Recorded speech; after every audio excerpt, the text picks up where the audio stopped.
long before Dave Wright became the Motor City hypnotist, he was a staff member at Hiawatha Youth Camp, and he and I served together. We were good. We even got in trouble together Oh on yeah. occasion or two. So it's so good to see Uh-huh. you, man. Welcome into the Beyond Hiawatha podcast. The legacy lives on. Absolutely. Uh, Thank you for having me. Thrilled to do this. When I got your text, I was like, oh yeah. I mean, it's just exciting to relive old days. what is, as you look back at that era and its lasting impact in your life, what it is about all that had you so quickly say, yes, I'm in for this podcast. Let's do it. Well, that was really I mean, and this is going to sound cliche because I am a therapist, so I'll take it at that from that route, but that really formed my whole value system really for the rest of my life. I Hmm. mean, and it did a couple of other things too. I was not, you'd never know it if you met me at camp, but I was never gregarious, outgoing like in high school. I was, I did my things, but I was not like the popular kid. I was just kind of a number. So I actually I really kind of really in I don't want to say formed my identity because that was part of it, but it expounded it. And it really Hiawatha put me on a direction for my career because we were working with teenagers. We were, counselors and staff members and working to improve lives. And that really that just was the ramp for me going into what I do now, which is helping people. Hmm. A lot of people that will be a guest on this podcast who lived in different parts of the state. You grew up at Calvary Southgate, and I so did. Hiawatha was already ingrained in everything there, It right? was. And I remember, and I distinctly remember this because I was a camper for a couple of seasons before I came on staff. So, like, when I was probably 15, 16, I came as a camper, of course, because I'm from Southgate and that's just what we did. Right. I did do like, it was weird because I went one time when I was like probably, I'm going to say 12 or 13, just as a camper. And then I missed a couple of seasons, then came back as a camper for a couple of seasons. But I remember that last year that I was a camper. I wanted to be on staff. It was just like this burning desire in me. And I remember at that point, Chuck Seavey was the youth pastor at Calvary. And I would just kept saying it, man, I put my application in and for months, I was like, man, did you hear anything yet? I really want to go. I really want to go. And finally he just said, stop bothering me. You're in. I already know you're in. Just relax. But I was just chomping at the bit to get there and be on staff. That was like the pinnacle of arriving in life at that point. We were very similar in that way. And the at the time when you're that teenage boy and you Mm-hmm. have that burning desire to serve in that way, waiting for the response to the application was brutal. Uh-huh. 'Cause and even though we now know later on, oh yeah, It that's was like a gonna be, shoe in, but yeah, I didn't gonna be realize it at the time in my right. 17-year-old brain. Right, exactly. Okay, so with each of our conversations, we kind of start off with a common question just to sort of get things flowing. If you think Sure. to your days at Hiawatha, is there a scene, a snapshot in your mind that you would give anything to recreate right now, just to step back into? What does that moment look like? Wow. One specific moment. It's hard. That's a difficult question Yeah, there's a to lot of narrow it spectrum. down to a moment. I but I will say it's the and I know this is not very specific, but you'll get it when I say it's just the connections I made. Yeah. Just having that, like especially the staff who was on staff multiple years, because every summer you knew we were going to be back together again. And that I don't know, it made connections that are still intact Well, that's the after 40 years, Yeah, isn't that wild? I mean, you and I don't hang out very much. We live a couple hours away from each right? other, and yet Sure. feels entirely comfortable because Absolutely. all the time we spent together. Uh, Yeah. we did, and I don't know who gets the blame for this. I don't know if it's you or me. Um, there was a restaurant in Eckerman called the Yes. Arctic Inn. Uh-huh. Now a medical center, by the way. Oh, really? Yeah, they Okay. tore the whole thing down and built a whole new building there, but Wow. again. So for those of you who remember, it was tempting always to try to sneak off the grounds without the director's permission, Uh-huh. do something. So we decided that it was Wednesday. We knew that the director did not eat dinner at camp on Wednesdays, but I think we figured he went to the zoo or something.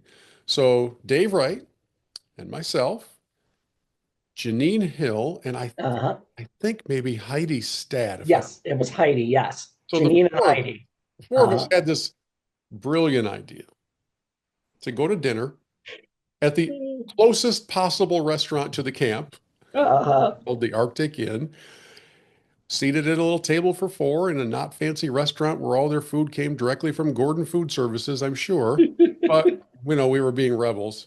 We were. Why don't you take us into the way that this scenario unfolded here in the moments Well, ahead? again, we had the idea, hey, let's go off grounds. Billy's not around. Billy Senior's not around. We know he's gone, so we can leave and not have him notice because he's not on the grounds. So we get to the restaurant. The four of us sit down. We're like, yeah, we're gonna have dinner. We're hanging out. We're having a good time. We're adults. And all of a sudden, we see out the window Billy's car pull in, The Red Lincoln. and we're like, oh no. And Bill, I don't know if you remember this. Do you know what I did? Do you remember? I don't. I immediately ran to the bathroom. You did. Yes. Thinking in some, monkey part of my brain that I would be safe if he didn't see me right off the bat. But I had to come out of the bathroom at some point, Eventually, yes. which I did. And of course, he was standing at the table that I walked back to. And yeah, we had some cleaning duties for the next week or so, I Yeah, believe. so he walks in and, there are so many ways that he could have handled it. He could have blown up. And of course, Yeah. he did exactly what Billy would do, which was just very calmly walk over to the table and say something to the effect of, "What a lovely evening for a dinner out. I hope you Right. folks are enjoying yourselves." Yeah. And I do remember it, paraphrasing somewhat. I enjoy your dinner. Yeah. Have a great night. We'll Yeah. see you when you get back. And there's this little tiny sliver of hope in each of us, like maybe he's actually gonna let this one slide. Maybe it's gonna be just fine. I mean, Janine's his niece, right? So and he Sure. kind of likes us. You're from his home church and all. Yeah. And so it was a couple days later when you and I were summoned into the office, and we were given the task of cleaning all of the windows in the Miracle Building. There were no Yes. windows. That was our Saturday. We lost our Saturday in this. Yes, we did. Hmm. We got off easy, Dave, We did. because Janine and Heidi, their punishment was to completely clean The van. the bus, like the Oh, the bus. big I bus. thought for some reason in my head I thought it was the Yeah. van that we used, but So when we got all done, our windows passed inspection, so that was all yeah, good. yeah. The girls worked hours and hours and hours and cleaned the wrong bus. Oh my gosh, I forgot about that. Yeah. Yeah. So Oh, Billy came to inspect the bus that they were to clean, and it had not been touched. oh no. They had I, worked I that. So that's all coming back to me like in a wave yeah, that right. yeah, we did get off easy then. We really did. Um, Yeah. so, we talk about these relationships that last forever, and we also go back to some of the seismic spiritual moments that transform. Who are the speakers that jump off the page to you as your mental Rolodex kicks into gear? Well, I, I have a one in particular only because and I'll go into the explanation, but I had a relationship with outside of camp because he came to our home church in Southgate fairly often, was Colonel McGuckin. Oh, yeah. So I remember distinctly my job because I was working at Calvary at the time. Was some overlap. I don't remember the exact years, but so Billy came to me and said, "I need you to do me something. I need you to pick Colonel McGuckin up from the airport here in Detroit." So I ended up being kind of his quote unquote chauffeur for the weekend because he was at Calvary for 4 or 5 days and then going up to camp when camp started. Because the pattern used to be the speaker would preach at Calvary on Sunday morning and then Hmm. rapid escape to the UP because he would be on the platform Sunday evening. Right. Yeah. And I don't know if it was quite that tight of a window for him, or maybe he was just in for a period of time and then leaving again. But anyway, we got to hang out for a little bit, and I distinctly remember at one point, I don't know, we were leaving from the church, and it wasn't. I remember this though because it had to be an off day because it was cold. It was not summertime, so he was probably coming down for an appearance at Calvary and going back to where he went. But anyway, we were driving. I was taking him back to the hotel, and he goes, "Does this car have heat?" And I'm like, "Yes, it does. It's up full blast. I don't know. I just don't know what to tell you." Uh, But it's funny though. But I come to find out the car I had at that time, and you probably wouldn't remember it, was a blue Chevy Monza, and it was barely holding together. And after he said that, I noticed myself after a couple of weeks. I'm like, "He's right. This heat's not working."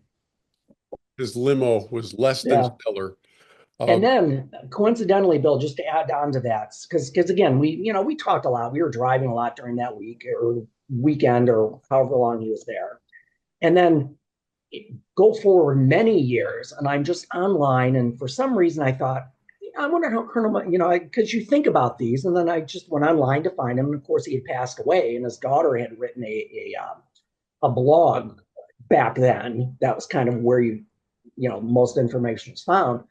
So I actually messaged her and gave her the whole story about him and being as, and she was so gracious and humble. And she says, "Thank you so much for the good words about my dad and the influence he had on you." And so that connection is really strong because I had it in not just at camp, but also Hiawatha and with his daughter as well. yeah. A fighter pilot, great Mm-hmm. storyteller, incredible Yes. storyteller, but he would Uh, really, he had a gift for connecting those stories into the truths of Scripture. And and the other thing with Colonel McGuckin, and I wish, and Bill, when I say this, you'll understand this. yeah. 17-year-old boys are dumb. And and here's something that I also learned from Billy way back in the day. And I didn't get it then, but I got it as I grew to the man that I am. He said he was really big on not showing people up, especially the guests. So I remember we had a staff softball, or no, it was a softball game. Yeah. And you know how Billy would pitch, and then the speaker of the week would pitch for the other team. Yeah. So I remember distinctly, and this is not, I'm not bragging when I say this, but I'm saying I would have done it different. Colonel Gutkin was pitching. I hit 3 home runs off of him each time at bat. Fourth time I came up, I remember him saying, "Oh, not you again. You're not going to get this." And he tried to throw one like way behind me. I stepped back, hit that one into the woods. So 4 home runs off of him, and he was angry at that point. And looking back, I'm like, what an idiot kid. You know, again, if I could, that's one of the things. If I could go back, I would intentionally strike out at that point just to kind of give him something. And Well, it's not yeah, it's not throwing it, but again, I upstaged him, and that's something as a kid. You know, I'm yeah. just like, hey, I want to hit a home run again.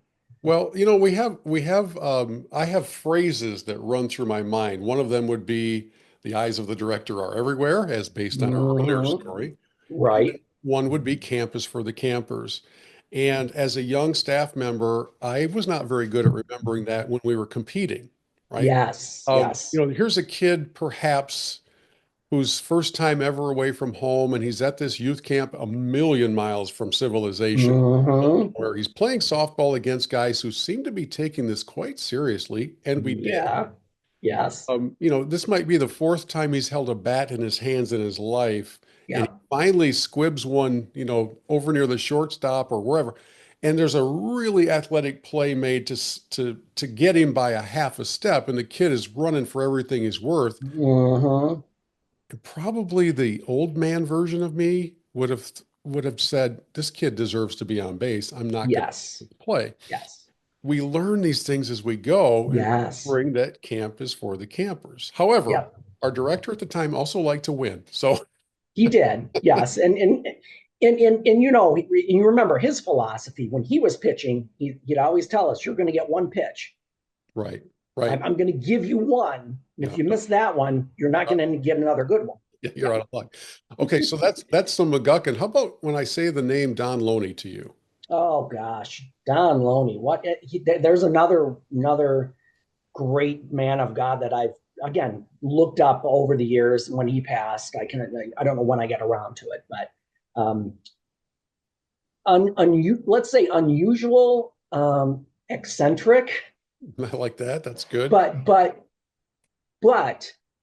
the how do I explain this? The quality was there, that the soul was there, Mm. regardless of the presentation. And yeah, he could be rough around the edges, and that's cool. I mean, that probably appealed to a lot of the kids, young kids, including ourselves at the time. He was a cool old guy. He was. I mean, he was ancient, and Yes. we could not get enough of Don the stories. But that's great because he could still relate, Yeah. even at his age. He could relate to these 17-year-old dopes. And we didn't really know or care that a couple of decades prior, he was literally the most listened to speaker in America. Mhm. When they sold records of Yes. sermons and messages, he's in high Yes. schools and he is selling million copies. We had no idea. We just knew that this old guy was coming up into the Hiawatha National Forest and saying things that no pastor had ever said, Right. and saying them Yes. in ways that his Yes. messages on dating would probably get him canceled today and removed from most of the programs in America. But we still remember him, don't we? Absolutely. Yes. Yeah, and that's the I guess that's the feature of somebody who has a gift Yeah. and then they're able to communicate it.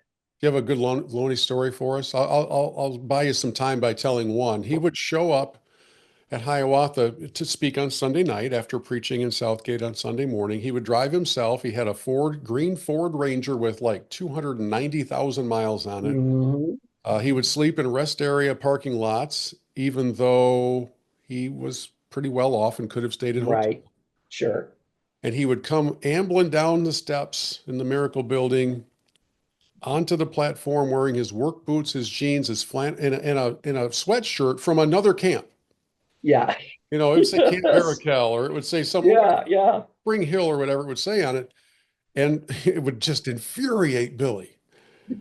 And he would always say to him, "Yeah, give me a shirt that says Hiawatha and I'll put it on." So that's how he got his free shirts all the time. Yes. It just made Yeah. me laugh.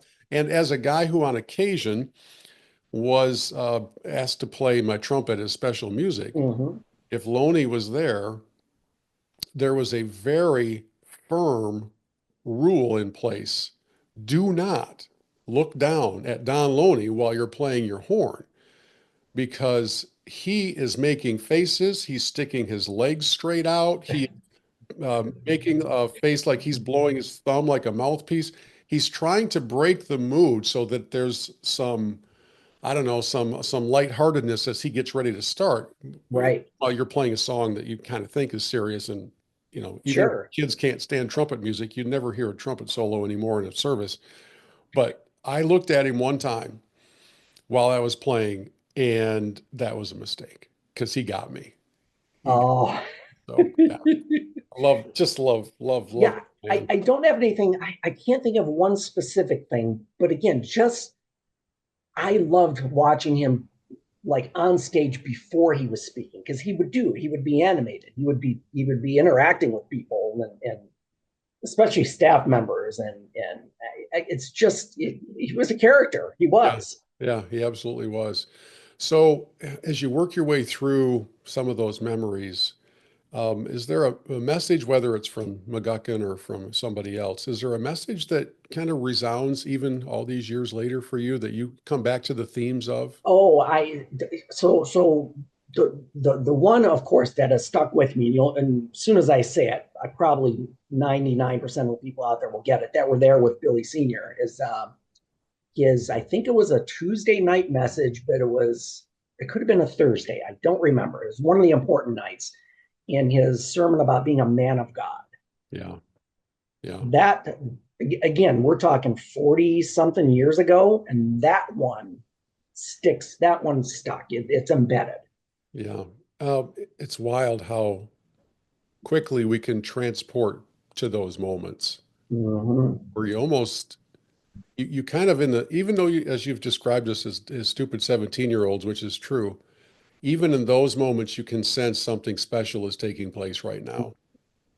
Yes, absolutely.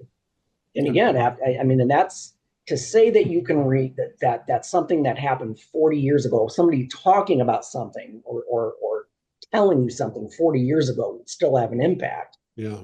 There's got to be something pretty special. It's interesting to me, your profession as a therapist now Hmm. works with folks that have come through, in many cases, some trauma and a lot of different Hmm. challenges in their lives. I would like to think, and I'm not pretending that we are completely inoculated to all of life's challenges, but I would like to think that those who spent a considerable amount of time under the umbrella of the ministry of Hiawatha Youth Camp have maybe some tools in the tool belt that help us through those moments Hmm. that we wish others were able to enjoy as well. Is that a fair assessment? From my point of view, yeah, and in of course, every yes, I agree with that. And part of me also agrees, there's always going to be exceptions to the rule, but but yes, I would agree that the influence of that is something that you'll carry the rest of your life. And all of the insight you gained, let's say, or your relationship with God, or just even your own self-esteem, because that's again, we're talking about summer camp and that there's so many things, it just trickles down that affects all kinds of areas. And for a young teenager, whether it be female or male, you know struggling with self-esteem and confidence and what their purpose is and what they should do. And I think Hiawatha has probably led so many people into places where they are helping other people, whether it be ministry, whether it be human, whether it be nursing. I mean, I could name a million different occupations. Yeah. Yeah. And not all of them are direct ministry full-time work. Correct. They are Right. just wisdom, experience, and Mm-hmm. some investment into the things of God that we can share with others. In what you do now, part of the purpose for this podcast Yeah. not only is to reconnect old friends and staff members and alumni, but it's also to reinforce the importance of the ministry of Hiawatha as it continues at a different Mm-hmm. location than we all remember so well. Right. You see young people coming in now, I would guess with more acute needs than they might have even 20 years ago. We're on the other side of a pandemic that was really tough on everybody, especially young Mm-hmm. people. How important is a place like Hiawatha now for the 13-year-old girl, the 15-year-old boy? Like I'll sound like the old man down the block, like back in my day. Yeah. But and I don't want to turn this into a soapbox moment for hours because I know our time is limited. But the challenges facing teens now are much different than we had to face, which of course any generation can probably say that. But with the impact of social media and just the access to information, good and bad, that's so easily readily available now, that's a challenge. So yeah, I think it's probably, I can safely say it's probably more important now than it's ever been Mm. to kind of give somebody a structure in a path that's going to make them happy internally, spiritually, mentally, emotionally. Hmm. Yeah. The relational capacity for young people, I think, suffered a lot of damage during the shutdown times, right? Absolutely. So here we are now trying Mm-hmm. to figure out how to socialize, how to get along, how to just strike up a conversation that's not related to a screen being in my hand. Absolutely. And the relational interaction that you have at a camp like Hiawatha, Mm-hmm. whether it's for your 1 week or maybe you're on staff for the summer. Uh, I don't know, Dave. I think we're all very different than we would have been without that experience. Absolutely. 100%. You mentioned that you kind of came out of your shell when you were at camp, I right? did. In fact, it was so funny because so there were a couple of people on staff that I also went to college with in Grand Rapids. Um, and I'm trying to remember which one it was. I think it might have been my friend Elaine. She was on staff for one summer. She was a one-year wonder, as we call them. Right.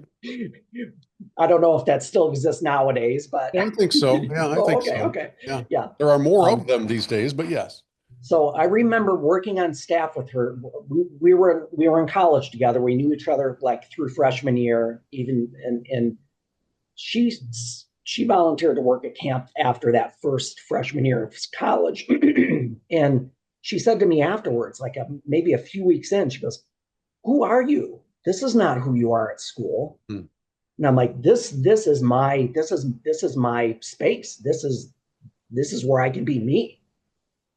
And I don't I mean, I'm sure there are a lot of factors involved with that. The the place, the people, the experiences. But I came out of my shell at summer camp, at Hiawatha camp. I just found myself, and it was just. But even when I went back to school in between those years, it just wasn't the same. It just didn't. It's like, in a way, I almost felt free. I felt free when I was there. Do you remember how hard it was to leave camp at the end of each season Yes. and having the first interactions with people who had no idea about the place or that you were at it? You're just Hmm. walking back into the world and they could care less. You just had this mountaintop experience. I remember after my rookie year stopping for gas somewhere, probably in Gaylord, and hearing Yeah. people cursing. And I was like, what is happening? Where am I? This world is crumbling before my very eyes. So, those adjustment times was when we really, I guess, tested what we had just committed to all Sure, summer. sure. And I will say it did, in being at Hiawatha, it did help me eventually in my college career and also into my professional career because, at one point when I was at my senior year in Grand Rapids, again, that was probably after what, 6 summers of Hiawatha, Mm. I ran for student body president that year. I didn't win, but the fact that I ran, Right. I would that wouldn't have been in my wildest dreams my senior year in high school. Interesting. Wouldn't even have been there. So you're propelled into a leadership capacity Mm-hmm. on a bigger stage, Yeah, perhaps because of successful team captain runs. absolutely. What Yes. were some Dave Wright team names and Oh, coaches? I was thinking about this, Billy. Funny you say that. So my first year, my rookie year, I was not a captain, so which is fine. Um, so I know, and I don't think these are in any order. I have Dave's Waves, Dave's Destroyers, Nice. um, the Wright's Aronies, the Right Stuff was one year. I like Yeah, that. I'm gonna draw a blank on the other ones. What was the Dave's Aroni, the Wright's The Aronis? Wright's Aronies. Yes. That's really The good. Wright's Aronies, the Hiawatha Treat. That's really good. Your flag must have been fantastic. Yeah. Yes. You still have any flags? I think I do, Bill. I know they're in a box somewhere. And Wow. now that we're talking, I'm gonna make myself a mental mission to do some research because if I can find some flags, I will take pictures. I never won as a captain. I Are you still serious? went and got the ice cream, but I never won. Do you remember your record? I was 4-2 as a All right. captain. All right. So you'd have And I remember my first loss was to Craig, actually.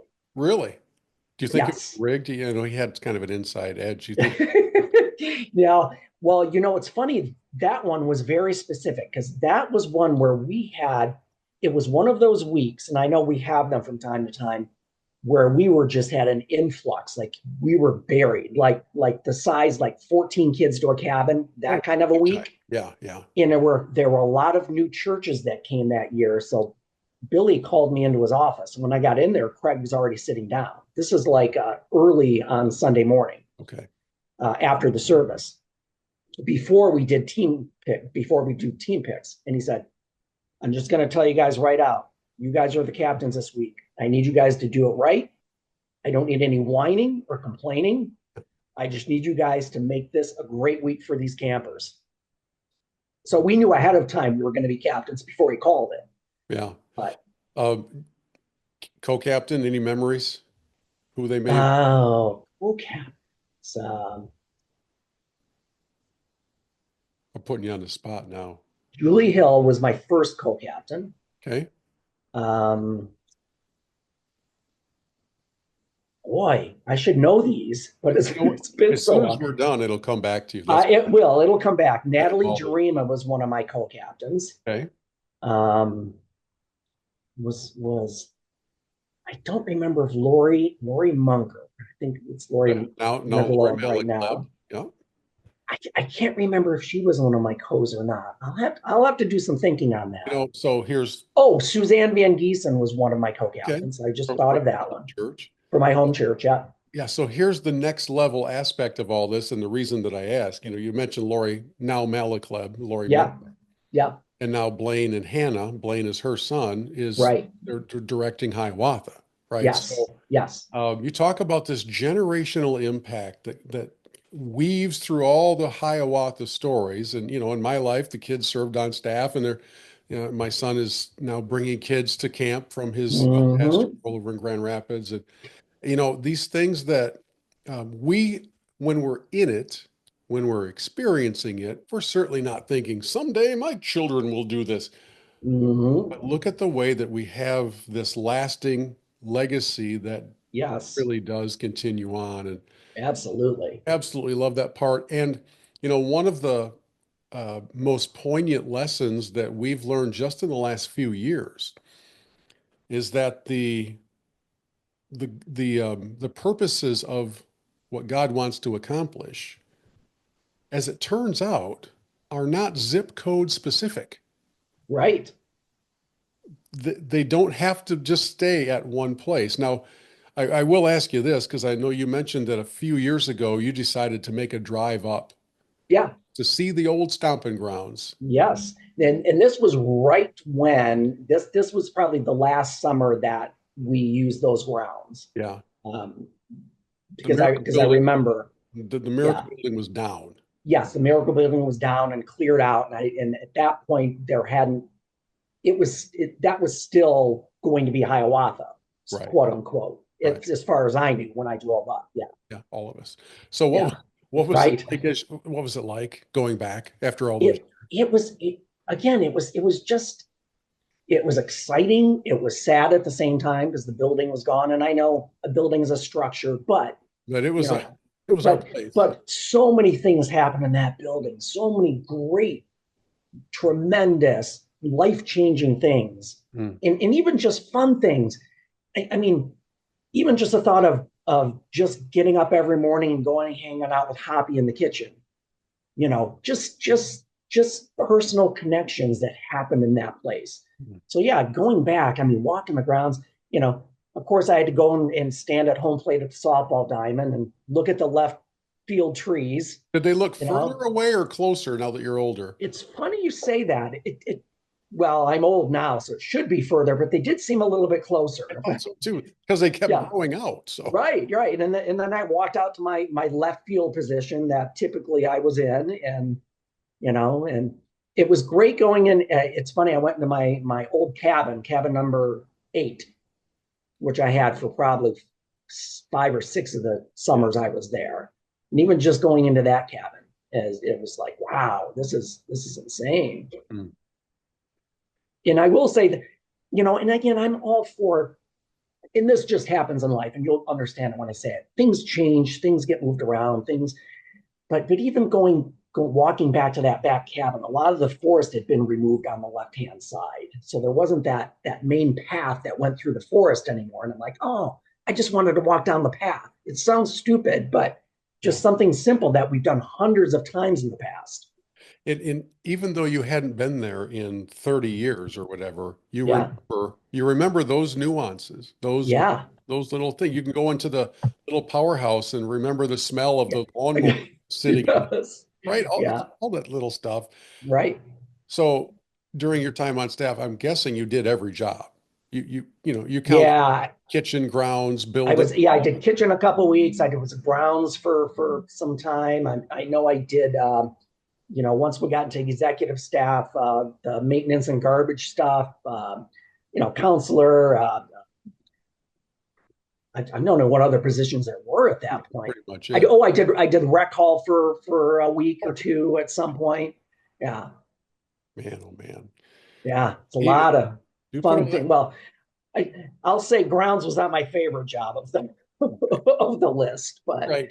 you know, Put all those things onto a resume and enhance it a little bit. It looks pretty impressive sure, for seven absolutely, bucks a week or whatever it was that we were making. yeah, Uh, well, clearly we could do this for hours and hours and absolutely.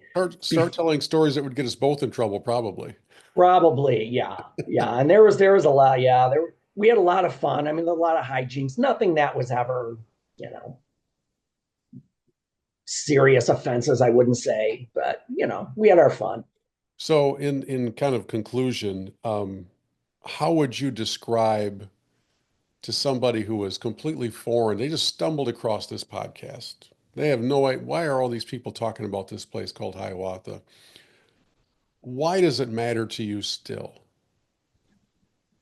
It had the biggest impact on my life of any organization or place or site or person that I've ever interacted with. 7 summers there gave me a foundation to be where I'm at today, 40 years later. And without that, I honestly, I can't even imagine. Without it, I don't think I'd be where I'm at. I really don't. That's so cool. Yeah. Well, thank you. And I don't. Can I get like 2 more Yeah, minutes, Bill? take your Just time. Take your time. because I do want to, with time comes passing of people. And again, I want to give shout outs to people I worked on staff with that were super duper friends of mine. Gordy Bosquet, Yeah, yeah. Amy King, Mm, Scott Stevenson, wow. Eric King.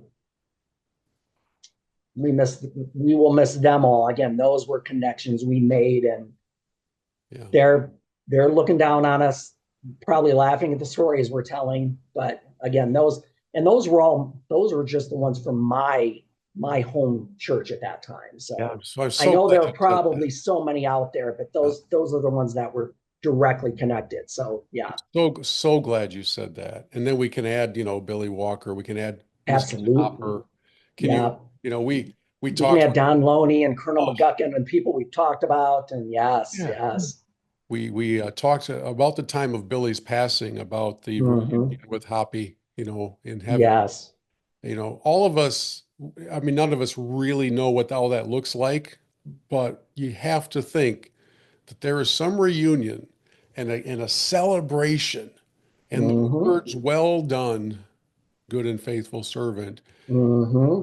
I don't know how the looking down things works, but I sure hope that there's an opportunity for all of those who have gone to glory Hmm. to be able to watch what's happening even now at Hiawatha and Hmm. realize the role that they played in this legacy that continues on Absolutely. today. And Yeah. because their roles were huge in all of it. Hmm. I'm so glad you mentioned those folks. Yes, absolutely.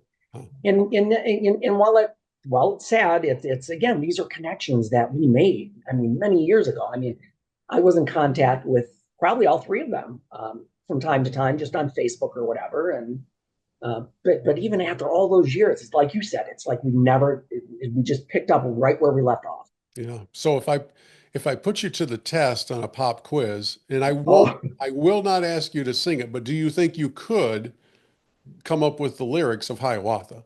oh, absolutely. Because we just did that. We just did The the verse. Hiawatha song online a couple of years ago. We're going to end the podcast with it because they don't sing it anymore. So kids they look at you like, Oh, they don't do it at all they're like, now. "Well," they're like, what's this goofy song all about? We're like, what do you call it goofy? We're going to have a rumble.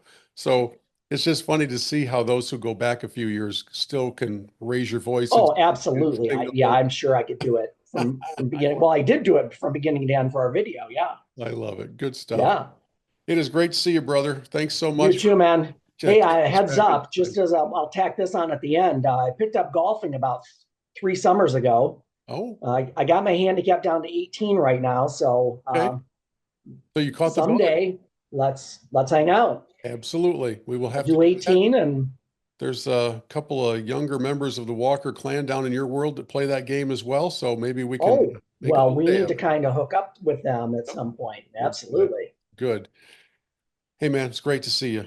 All righty, brother. Thanks for having Appreciate it. this. Thanks so much for having me. Love you. And yeah, I'm excited to hear all these.